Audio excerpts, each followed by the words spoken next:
rin. Not feeling well. Pero thank you Lord, at least nakapunta ako dito ngayon. And then, okay, hindi natin patatagalin pa para medyo, baka mataas ito, ng speaker natin. So, praise God sa lahat ng ating mga, na andito tayo ngayon. So, nais ko pong i-welcome ang ating energetic and always the first ang early bird ito palagi. Walang iba kundi si kapatid, sis Marlene. Welcome! Welcome pa po sa ating lahat. Small but terrible. Ate, Hello. Tapos na sila. yeah, small but terrible. Alam niyo po mga kapatid, ako'y masayang masaya dahil ako'y kasama ko pa rin kayo. Basa mo doon sa kabila din. Sensya na kayo kasi nandito tayo sa Ate, nagsulat mo ate. Hello, I'm Grace. Hello, yan. Mas malakas na tayo pag-fitness sa Sabarupa. Huwag mo. Sila Cherry. Tapos na. O, tapos na ito. Sige po, bago po ang lahat, ako po'y nais ko po muna tayong magpasalamat sa Panginoon. Lord, thank you Lord for this day. Thank you Lord for the part na to. Thank you Lord po sa nakapaligid sa amin. Lord, let your will be done, Lord, na ikaw po ang makita sa bawat isa. Salamat din po sa aming mga pastors, mga teachers, at mga leaders, at mga members, at mga nakakasama at makakasama po, especially po sa mga baguhan. Itago mo po ako sa iyong likuran, Panginoon, at naway itong aking nililinig na iyong mga scripture ay tumimo sa bawat isa sa amin, at ikaw lang po ang mapurihan sa aming mga ginagawa. Say we pray, Amen. Yan. Ang topic po natin ay, siguro naman may mga phone po tayo. Ang ginagamit ko dito is NIV. Pero anyway, kahit anong to ng apps pwede po yan. Kasi yun ang madaling anuhin natin. Ang ating topic ay mababasa po siya sa Ephesians 4:1-6, mga kapatid. Pagka ready na po kayo, sabay-sabay po natin basahin. Ephesians chapter 4:1-6. Ngayon sa Tagalog, kasi yung Tagalog sa English, parehas lang po yun. Kaya pagka nahanapan nyo na po or nagagaw nyo na po, sabihin po lang is Amen. Para sabay-sabay po natin basahin ang ating text for today. Para lahat po tayo, huwag po kayong mag-alala.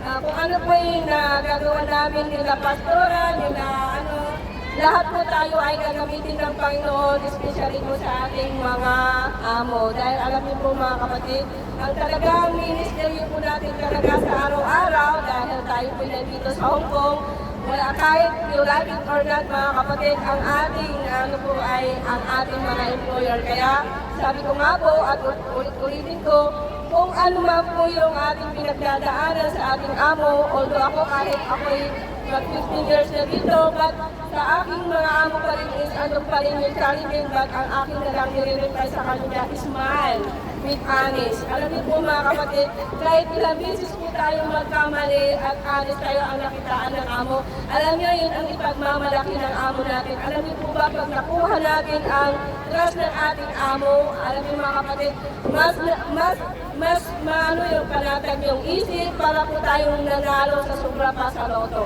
Yun po ang katotohanan dahil alam niyo po nung ako'y baguhan dito sa Hong Kong, araw-araw na lang, wala po ako nung day off, 1 month, at araw-araw sinabi, bakit ka nandito, hindi ka marunong kahit ano. Alam niyo po yun, sa gabi-gabi umiiyak ako. But one day, sabi ko kay Lord, sa Ilocano, nag-rigat, gano'n. But to God be the glory, yung kaiyak ko na yun in 1 month. Alam niyo po, after 1 month po yun, God make a way sa buhay ng aking amo. Alam niyo po yun, increase salary po yun. Kaya yung mga baguhan po, lagi pong nahinig. Alam niyo po yung, pigang-pigang ng kalamansi. Ganun po. Ganun po tayo, ganun po ang nangyari sa akin. Umiyak ako gabi-gabi. Wala po akong magawa kasi wala din po ako ng cellphone na mapagsumbungan kundi iyak lang ang nagawa ko in 1 month. But to God be the glory, after that, sabi ko nga po, increase salary po ang ano po yun, ang kapalit. So, yun lang po at nandiyan na po tayo. Basahin po natin yung ating text sa Ephesians chapter 4, 1-6. Sabi po dito, ay sa Tagalog, pwede rin po yan. As a prisoner for the Lord, that then I urge to live a life worthy of the calling you have received. Be completely humble and gentle, be patient, bearing one another in love. Make every effort to keep the unity of the Spirit through the bond of peace. There is one body, one Spirit, just as you were called to one hope when you were called.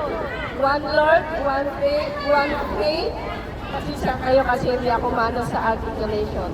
Faith, ayan. One baptism, one God and Father of all, who is over all, and through it all in one. So, sabi dito, ang ganda po ng text dito, ito po yung aking one of my favorite na chapter sa Bible, Ephesians. Sabi dito, ang nagsasalita po dito ay si Pablo. Si Pablo po ay isa po siyang nasa Bilanggo, magtakid yun, nasa Bilanggo siya, pero nakakagawa pa rin siya, nakakapag-preach pa rin siya, nakakagawa pa rin siya ng worthy of calling. Isa na yun yung be complete humble, sabi nga po dito, gentle, napaka-ahalaga po yung humble. Alam niyo po, yung ibig sabihin ng humble, hindi po yung hindi ka natatahimik. Ang ibig po sabihin ng humble is kung tama po yung ating pagkakamali. Yun po yung mga ibang mga interpreter ng iba na sinasabi, kahit murahin ka na, okay lang. Hindi. Ang sasabihin mo, ang pagka minura ka ng gano'n, sasabihin mo, God bless you. Kasi ang totoong humble po, hindi po nakikita sa hindi pagsasalita. Ito po yung pinatama. Kagaya ng ating Panginoon, siya na nung una pa, sabi na si John, the word is, yung sinauna pa, siya na yun. Pero alam niyo, nag-humble siya para lang tayo magtubo sa ating kasalanan at napakahalaga yun dahil tumubo niya ang itinubos niya sa atin. Kaya napakapalat po natin na tayo ay nandito. Alam niyo po yung ibig sabihin ng bless? Diba, nung tayo pinanganak, bless na tayo. Nung tayo nagkatatay, bless na tayo. Mga blessing. Pero pagka sinabi ng Bible, ang totoong bless po mga kapatid ay kagaya ng ating ginagawa. Yung nakikita po sa atin, yung part of pera, kotse, famous, ganda, additional po yun ng ating pagka-blessed. So ang tunay na blessed po yung gumagawa po na nagpapahayag ng salita ng Panginoon with humble. Ibig po sabihin ng humble, huwag mong gagamitin kapatid yung salita ng Panginoon sa pagkalait. It's not for God's glory. Ang sabi po doon, ang Bible po is for panlinis po yan ng ating mga kasalanan. Dapat tayo naligo, kailangan ng sabon. Ganon din po tayo sa spiritual. Kailangan po natin ang salita ng Panginoon ay dapat natin araw-arawin yun, i-apply sa atin at analyze. At wag po natin yun gagamitin sa kapwa mo. Dahil alam niyo mga kapatid, kahit sabihin mo, alam mo yung pangalan ng kaibigan mo, pero definitely you don't know at all. Ang nakakaalam lang po ng individual talaga ay ikaw at ang Panginoon. Kaya napakabuti ng Panginoon dahil may mga ilang mga nagtuturo. Sabi kong this is a group. Why? Kasi itong group na to, hindi naman tayo magkakakilala. But why? We are united in one spirit. One word with one, yung one word, alam niyo po ba yung pagkakaisa pa lang na kahit may problema yung isa, hindi nag-atin yung isa, hindi umatin nilalay mo hindi. Alam niyo mga kapatid, ang totoong ministeryo ng Panginoon is may makuha man po tayo o may mapala po tayo sa bawat isa as long as nakikita sa iyo yung paglilingkod na totoo kahit wala kang pera. Alam mo kapatid, mas ino-honor tayo ng Panginoon. Bakit? Kasi pinapakita ng Panginoon na kahit walang-wala ka na ay kaya mo pa rin mag-serve sa Panginoon ng kahit wala ka. Alam mo kung bakit kaya ko muna sabi yun, bakit tayo sa ganito nakita nyo, siyempre wala naman tayong bishop, wala naman tayong reverend, siguro tayo lang. So ang ibig sabihin nun, nananatili po sa atin yung ating humbleness and gentle, patient, bearing one another. Ibig sabihin po ng bearing one another is talagang may love. Kailangan pag po tayo sa kapwa, kailangan totoo. Nagmamanipis po yan kung nakikita. Hindi po yan talaga na itatago kung ano man po yung ating ginagawa. Like, example na lang, sa akin na lang, kasi mas ko yung sarili ko. Even doon na matagal na po ako dito sa Hong Kong, alam niyo po, struggle ko din po yung lula ko. Araw-araw yan, sinusumbong ako ng amo ko sa babae. Pero ang lagi ko lang sinasabi, okay lang. Kasi wala naman din po akong mapapala kung papatulad ko. At saka kung may mangyari pa po sa lola ko, baka ako pa yung mapasama. So, ang ginagawa ko na lang po talaga, kilala yung si Joy. Si Joy, siya ang unang nakakita sa akin umiyak. Although matagal na po ako dito, umiyak pa rin ako. Totoo po yun. Hanggang ngayon, kita yung napaiyak ko rin ako. Ayan. Dito tayo, make every effort to keep the unity in one spirit. Tama po yun. Ibig sabihin po ng spirit, kasi huwag na natin po talagang paligoy-ligoy. Ang spirit of the Lord is talagang sa kabutihan makikita. Napakaliwanag po yun pagka sinabi sa Galatians, lahat po tayo sa Galatians 5:22-23, yung ang number 1 po doon is love. Love is the motive po. Alam niyo po pag nagkaroon po tayo ng totoong love, kahit hindi ka mahal-mahal yung kapatiran or whatever, or yung amo mo, mamahalin mo pa rin. Kasi ang nature ng Panginoon is love.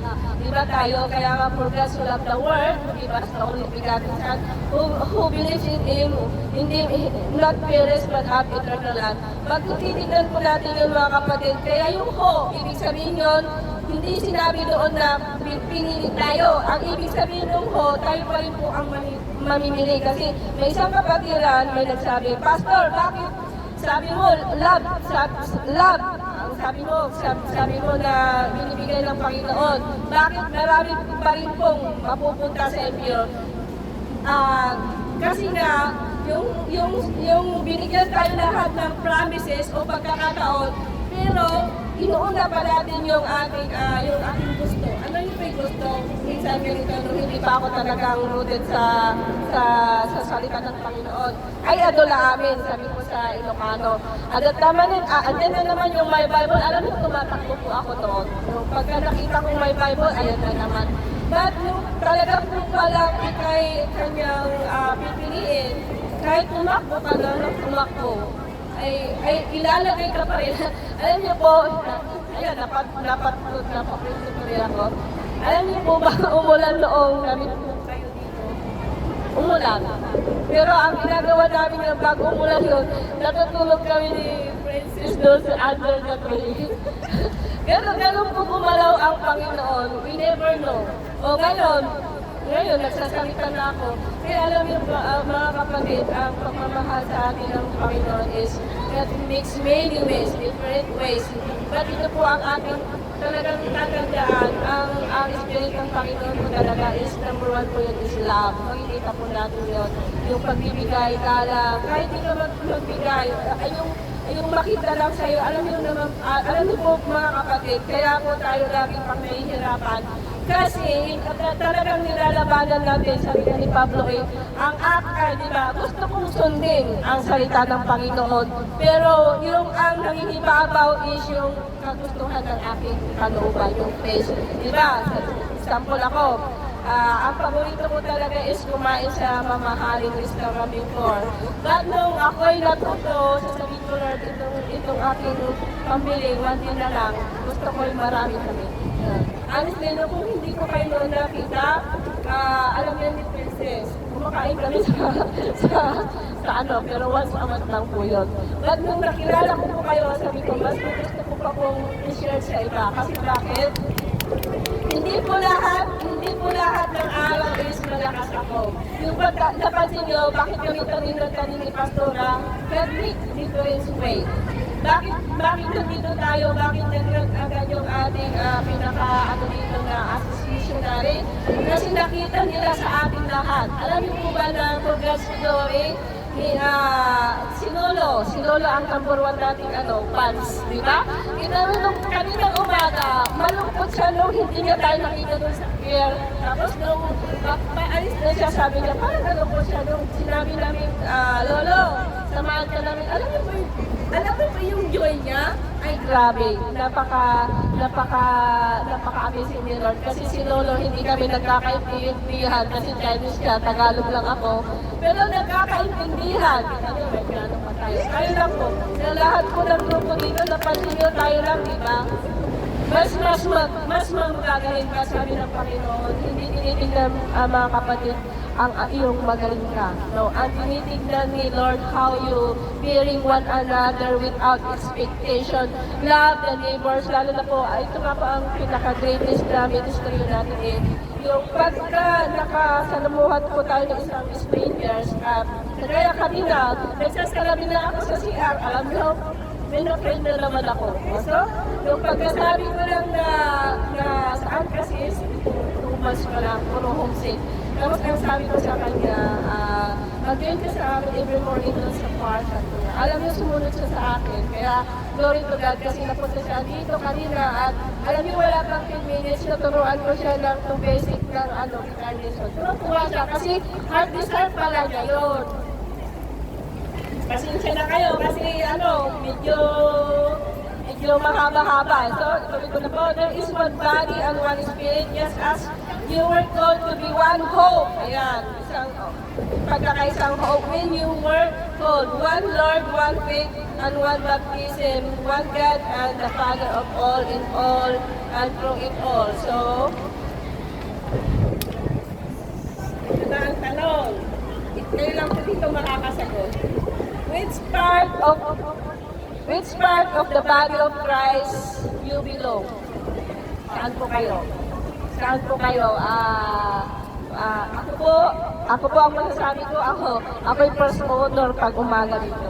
Yan, I belong. Kasi naayos ko na yung lugar natin. May kanya-kanya po tayong calling mga kapatid. Hindi po natin po pwedeng ikaw ganito. Tama po yung ginagawa natin na narinig ko kanina kung ano yung kaya ko, doon muna ako. Alam niyo, maganda po yung ganong stepping stone. Kasi ako rin po, alam niyo po ang kaya ko nung bago ako sa church, upo ako nung lang for 8 months. Pero nung parang ako na mismo nahiya, sabi ko lang, naupo talaga ako, pagkakain, hindi rin ako kakain. So, sabi ko sa Panginoon, ano po ba, Lord, yung gusto mong mangyari sa buhay? Hanggang 1 year na ako nung na-baptist. Doon na po nag-umpisa yung Holy Spirit. Totoo po yun. Pag once ka na pala na-baptist ng baptism, kasama ko yan sa Princess, kasama ko yan sa Samawan, nalog-log kami. Doon nagagana yung Holy Spirit na yung kaka-importante po yun yung baptism, water baptism. Kaya yun po. And if I call by God, what is my calling? Oh yan, what is my calling? These are the questions we go from centuries to centuries. Sometimes we think that God called us to be great pastor or great teacher, iba pa. But you know, there is one common call to all Christians, that is to bear up one another in love. O, kita nyo? Yung iba pinapaligoy-ligoy pa, at the end, ang sabi ng Panginoon, just love. Just love, love, to build up one another in love, as simple as that as what you expected. And this common calling is being neglected by many. Totoo nga naman. Na-experience natin yun. Akala natin mahal na natin sila, pero hindi pala. Kaya maraming namamalin sa akala. Because we have our personal agenda in life, o diba? Diba, mahal mo siya kung bibigyan niya ako ng regalo pag birthday ko, ganun, diba? Yung mga iba. But sabi nga dito, ang ating totoong Kristiyano po talaga ay yung giving or loving without expectation. Yun po.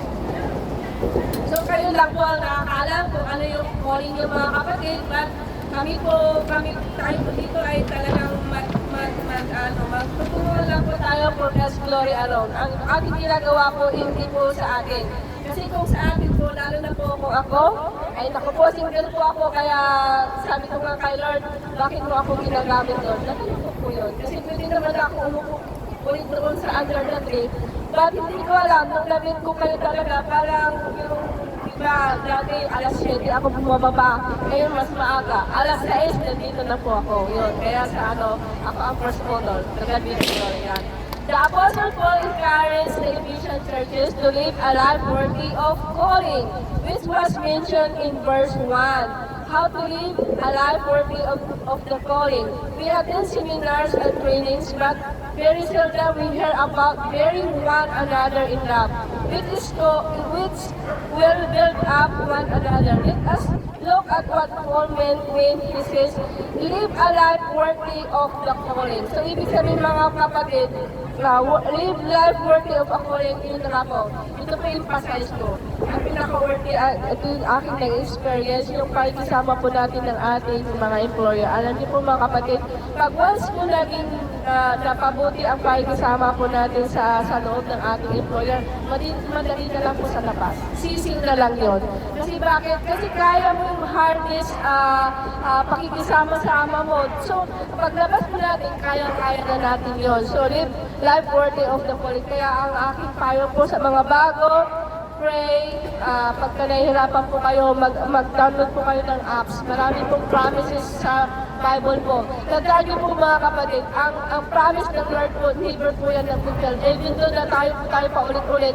Kaya, never sinabi ng Panginoon na tayo po mag-promise. Naalala niyo po doon sa Bible na nag-promise, yung hari na yun, kung sinong unang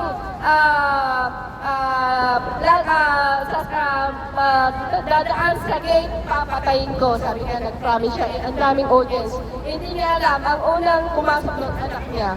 So mga kapatid, hindi po masama ang mag-promise, but be sure na wala po tayong maaano. Kaya ang promise po as human, hindi po yung break. As long po as hindi naman ano yun. Kasi nga po, ang pagpa-promise po talaga is pagka sinabing promise is promise. But sabi po ng Panginoon, wala pong sinabi po sa mga verse. Kaya tingnan niyo po, halugugin niyo po ang Bible while sabi na pagpa-promise po. Ang sabi ng Panginoon, obedience.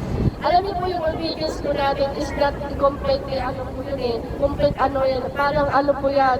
Para po din po tayo yan sa ating mga employer, yung pakikisama. Yung pakikisama po natin ng obedience sa mga ating employer, yun na po yung stepping stone na makukuha na natin kung ano yung kalooban ng ating Panginoon. Kagaya ko po talaga, dati po talaga ako na hindi marunong magsalita. Ngayon, kita niyo, ang haba na, naka-isang oras na ata tayo. So, how to build up with one another. Yan. Ang number 1 po is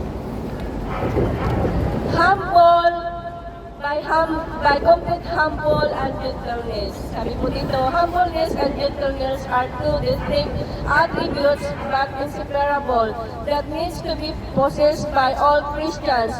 But sad to say, many neglect these attributes. Are you willing to accept your fault or your fight for it? Another leader of Paul is explain what humility and humbleness is according to the Philippians. Basahin nyo na lang po yun sa Philippians 2-3, 4. So, sabi ko dito, ito. Are you willing to accept your fault? Sometimes, yung kung ang tawag doon sa Ilocano yung ay ako lang ang saklan, saklan ay masunod. But we are Christian now, kailangan natin i-balance na ako'y nagkamali ba kagaya ng magkaisang magkaibigan nito. Kaya may maraming mga magkaibigan na hindi nagtatagal. Sabi nga ni Pastor before nung Pastor Elsie na nung bago pa ako dito, walang forever. Walang forever. Pero ang Lord po ay forever sa ating buhay as long as lang po. Alam niyo po, ang identity ng Panginoon is, alam niyo po, tayo po yung kanyang inaantay. Inaantay. Never po siya, kung titignan niyo, aralin natin maigit po yung Bible, never po siyang nagsabi, ikay ganito ka. Lagi siyang gentle, humbleness, at itinatama, at never po siyang naligaw. Ang sinisigawan po ng Jesus Christ is yung mga parasilik. Yung mga nagsasabing sila ay matuwid, pero bulag naman sa katotohanan. Alam niyo po bulag? Yung nag-hallelujah sila, pero pagdating mo, absent ka ka, nilalait ka. Yung alam ang verse, nilalait ka. Alam niyo po, ano po yun, hindi po yun. Oo, alam nila ang salita ng Panginoon, pero hindi po sila totoong Kristiyano, sila po yung modern Pharisees. Kasi ang modern Pharisees, lahat sila tama, wala silang mali. Ano po? So, sa henerasyon po natin, maraming three kinds of Christianity. Yun na po, number 1 is Pharisaic, number 2 is yung God's way, at higit sa lahat yung righteousness. Alam niyo po yung righteousness, mahirap po yun kalaban. Bakit? Wala sila pong mali. Kaya bibigyan ko po kayo ng tip. Pag napupunta po tayo sa iba't ibang churches, mas maganda nga po mapunta po tayo sa ibang churches. Bakit? Makikita nyo at masasala nyo po yung talaang totoong teaching. Yung iba nagsasabing dito lang tayo masasalta. Alam nyo po, baka una pa po sila doon. Kahilira sa lumalagablab na apo. Ang sabi doon, di ba sabi sa Mateo, hindi lahat ng nagsasabi, Lord, Lord, Lord, ay mapupunta sa langit. Ano lang po yung props. Props lang po yun. Makikita po yun sa gawa. Sabi nga po sa James, faith without action is dead. Ibig sabihin, pag nakita mo yung kapatiran mong umiiyak, dapat ano yun, tanungin mo yun, hindi yung kayaan mo lang. Yan po. So, sabi po dito sa verse ng Philippians, chapter 2, verse 3 to 4, do nothing out of selfish ambition or vain conceit, but in humility consider other better than yourself. O, sabi po dito, napakaliwanag. Lagi po natin tatandaan ng ating katabi, kapitbahay at amo ay sila po ay better than ourselves. Yun po. Each of you should look not only your own interest but also the interest of others. Ito po yun. Ito po yung talagang ministeryo ng Panginoon. Yung talagang look, titignan natin, kunwari, bakit na po itong group na to? Di ba, most of the time, ang daming, even me, nung hindi po tayo magkakasama, lagi akong nilalait ng isang pastor. Sabi pa sa akin, no, bago ka magturo ng gitara, kapatid, sabi niya sa akin, kailangan turuan mo muna sila ng mga verse. Sabi ko naman in my mind, pero hindi ako sumagot. What if yung pagtuturo ng gitara, yung ang way ng Panginoon, para po lahat di tayo ay masalba? So yung ibig kong sabihin, pagka ang isang nagpapayag ng salita ng Panginoon is kapodya, alam niyo po, hindi po masamang dumistansya. Bakit po? Kasi lalo ka lang lalaitin. I praise God talaga dahil sabi ko nga kay pastora, ang dami ko nang damit ng mga pastors, modesty aside. Siya pa lang yung naka-evangelize sa akin sa pamamagitan na hiling ka. Yan po yung reality, mga kapatid. Sa lahat po ng aking nakakasama through the years, mga 15 years na ako sa alam, doon ako simple lang siya, kakamin. Pero ang dami ko nga kay Pinky, napakababaw ko naman, sabi ko kasi na, honestly doon. Iwan ko pa nung una kong tingin doon, it's something, hindi ko alam, hindi ko may paliwanag na parang yun yung way. Na sabi ko, di ba, magkaiba kami ng Diyos. Ang sabi ko, anong stock? Yung sabi ko yung, babalik-balik ako sa kanila, sabi ko. So, purihin ang Panginoon. Totoo po yun. Kung isipin po natin napaka-cheap, di ba? Pero yun po yung reality. Dahil po sa bibigyan ni Pastora. Yan. But of course, nung nakita ko yung kabutihan ng Panginoon sa kanya, yun na rin po. Kumbaga, gumagamit lang ng Panginoon ng iba't ibang way. Katulad ni Ate Joy, yan, si Sister Joy. Siya po talaga yung unang nakakita sa akin na umiiyak ako na hindi pa ako makapagsalita. Sabi niya sa akin, Day! Sabi niya sa akin, mabait ba ang amo mo? Ang lula ko nasa tabi ko. Lalo akong umiyak kasi tinitignan ako ng lula ko. Tinagalong ako. Hindi ko masabi na ang lula ko ay yan. Alam mo mga kapatid, nakakatuwa ang buhay Kristiyano. Kita nyo ngayon, ako'y nag-testimony ngayon na nagpapatulong. Ba't alam nyo, mahal na mahal ko yung wala ko kahit ganun ako laging umiiyak. Number 2, if patient caring with one another. Ayun po, napakahalaga po talaga yung pasensya mga kapatid. Yung ako, pagka may nagsasabing ito na experience ko, marami na po akong kaibigan sa ibang church. Alam niyo po, ang iniiwan ko lagi doon is patient. Why? Kasi yung patient, yung pinapakita mo pagtitiis para sa kanila, alam nyo, kahit hindi ka nakakasama, alaala pa rin nila yun. Kaya ang lagi kong sinasabi sa atin dito at nakikita ko naman, alam nyo, kahit ayaw na tayo one day yung iba, as long as iniwan natin yung kabutihan, alam nyo, hindi tayo mawawala ng listahan ng yung mabubuting kaugalian. Yun po yung ating legacy na hindi may islas ng iba. Kita nyo, sabi ko nga po, napapamangha nga po eh. Gaganito lang tayo. Sino ba naman tayo na dito lang na isang residents ang magsasabing can join us? Alam niyo, magpuponsert tayo sa February 8. Lahat po tayo. Wala po yung bayan. So, purihin ng Panginoon dahil ito yung history natin OFW missionary dito sa Hong Kong. Yan. Ayan. Although they are how many years our Lord Jesus bears His disciples? Diba? Maraming years. Although they are ethnic disciples, one of the attitudes that we need to possess is patience. Yun, napakahalaga po talaga ang patience. It means forbearance, or you can still be with someone regardless of his attitude. Ibig sabihin, kahit hindi kagandahan yung ugali natin, as long as mahal ka ng kapatiran, lahat tayo dito, alam yun, nung talagang nakita ko na kayo, parang in-impress mo na yun. Bakit? Andito na ako eh. Kung ano ibinigay sa akin ng Panginoon, pinagbubuti ko po yan dahil ayaw ko pong mapahiya sa buhay ko. Kahit sa mga kapatid ko, alam niyo, sabi ng mga kapatid ko, kuya ko, nag-birthday ko isang buwan. Sabi, alam niyo, pinag-ipunan ko po yun kasi ng 1 year. Yan, yun. Until now, our Lord Jesus Christ is forbearing for us in spite of His faithfulness and love to us.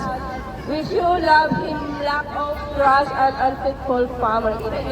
Kahit hindi tayo honest, minsan, pinamahal pa rin tayo ng Panginoon dahil ang talagang identity ng ating Panginoong Jesus ay mapagmahal.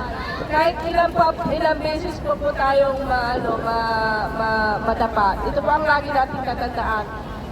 Huwag po tayong makikinig sa mga ibang nagtuturo na, late ka na naman, bakit na naman? Hindi po biblical yun. Ang turo ng Panginoon, pick up your cross. Ibig sabihin nun, pick up your cross.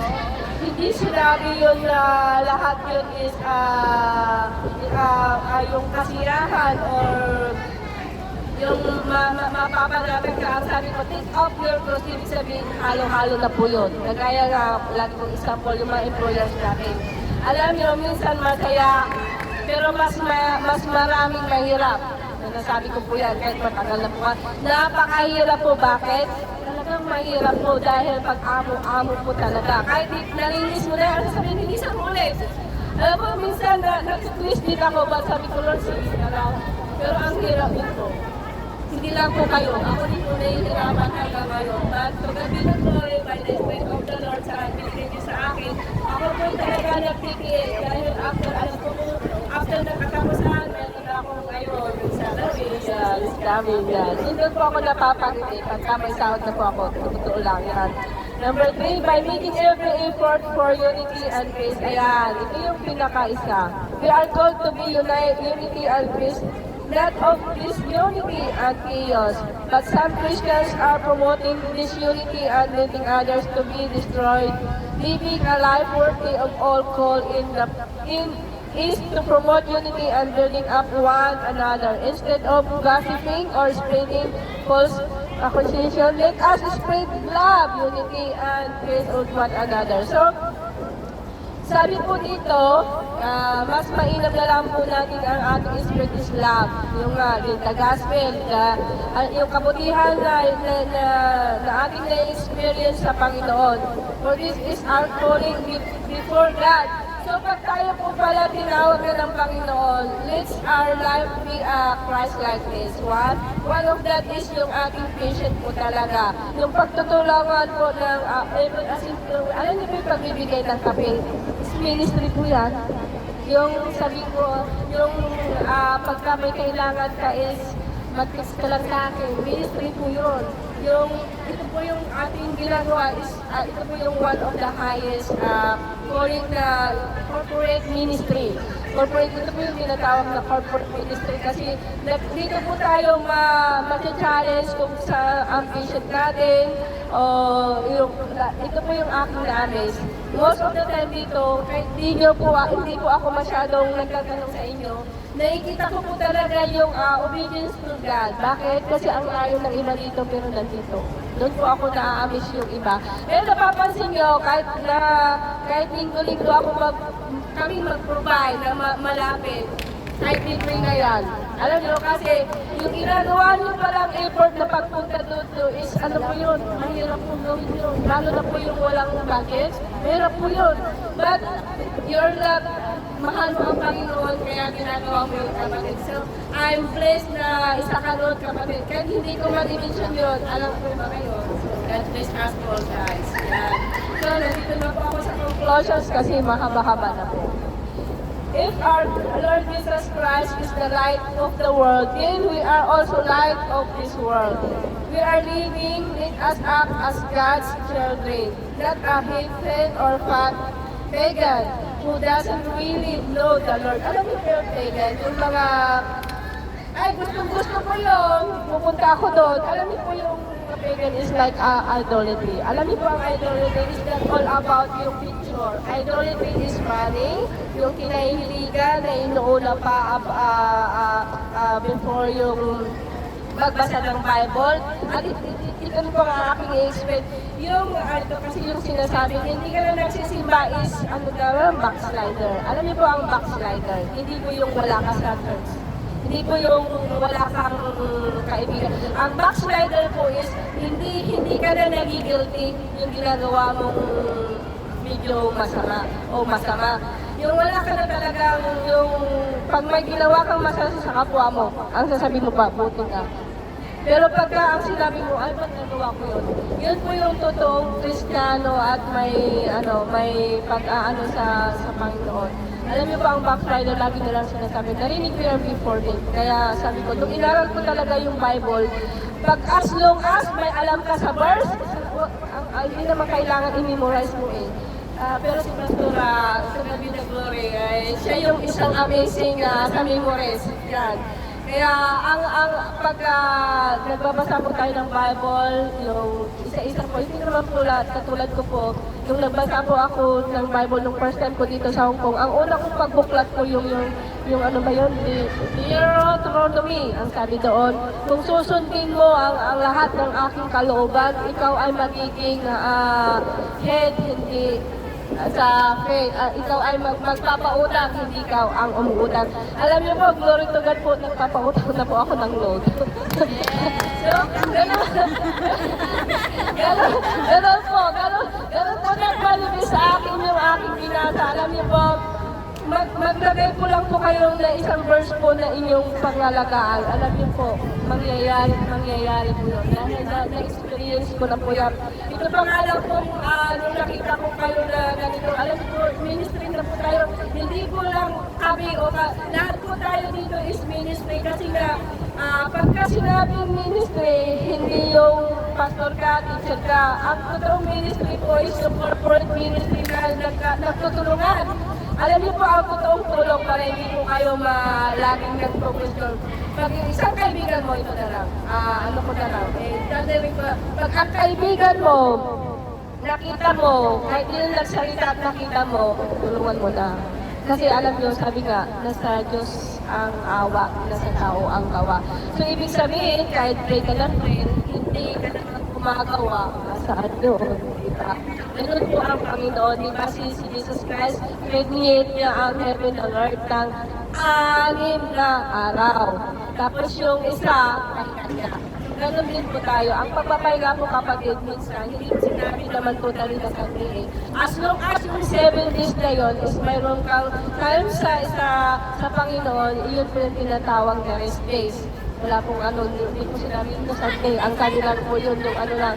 Kaya ganun po yun. So dito na po nagtatapos at sana po yung ating tips for today ay magamit po natin sa ating sarili, sa ating kapwa, especially po sa ating mga magulang or mga kapatid dahil sila po yung ating aside sa ating amo, sila po talaga yung ating dapat unang ministeryo sa ating pananampalataya na maisama ang ating pamilya sa ating paglalakad. Ipakita sa kanila kahit tayo magsalita po ng salita ng Panginoon mga kapatid, as long as nakikita po nila yung totoong love sa buhay po natin through support sa kanila na without na ganito ka, ganun. Ang totoong love po is ito po yung aking ano sa love. Love is love para sa akin po is talaga yung alalayan mo lang ng tao. Hindi natin kailangan sa Ilocano ito doon ibasol tayo. Huwag na natin ipamukha sa kapwa natin kung ano may kasalanan ka. Just sasabihin, kumusta ka, dito lang ako. Kasi kahit ako din, naging ganito po ako na hindi ako tinuruan ng tinuruan. Dahil po nagbasa po ako ng Bible, nung unti-unti ko pong ang dami ko na pala since bata ako, hindi ko na pala mabilang yung aking kasalanan. But thank God, sa buhay ko dahil isa po niya ako sa pinili at hindi ko rin po expect dito na magkakaroon tayo ng OFW missionary Hong Kong. Alam mo kung titignan nyo sa history na po yun. Para po tayo itong generation na to, tayo po yung isang generasyon na talagang nakaukit na dito sa Hong Kong. Dahil bakit? Kasi ang friend natin ay si Grandpa. Alam niyo po, nakaka-miss po dahil sa dinami-dami na ibibigay sa atin na friend ng Panginoon is si Grandpa. Hindi niya tayo naiintindihan, pero tuwang-tuwa niya pag nakikita na po tayong lahat. So, hanggang dito na lamang po at God bless everyone. Yan.